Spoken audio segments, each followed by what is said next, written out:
3 సార్లు చెప్పింది భారతం, అక్కడక్కడ అక్కడక్కడ మళ్ళీ మళ్ళీ మళ్ళీ మళ్ళీ. దాన్నే అభ్యాసం అంటారు. ఒక విషయాన్ని మళ్ళీ మళ్ళీ మళ్ళీ మళ్ళీ చెప్పడం దేనికంటే మన మనస్సుకి బాగా గట్టిగా పట్టడం కోసం.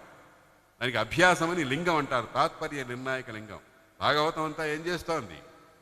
భాగవతం అంతా మమకారాన్ని చంపుకోమంటోంది. ధర్మరాజు చేసిన పని అదే.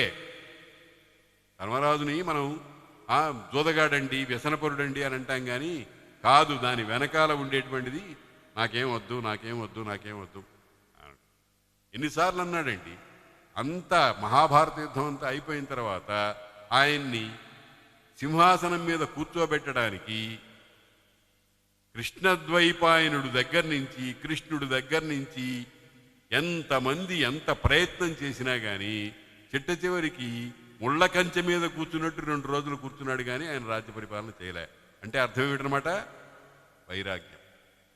వైరాగ్యం అనేటువంటిది మానవుడికి భౌతికమైన వస్తువుల మీద ఉండేటువంటి వైరాగ్యం మానవుడిని ఏం చేస్తుంది? పరమార్థం వైపు తీసుకెళ్తుంది.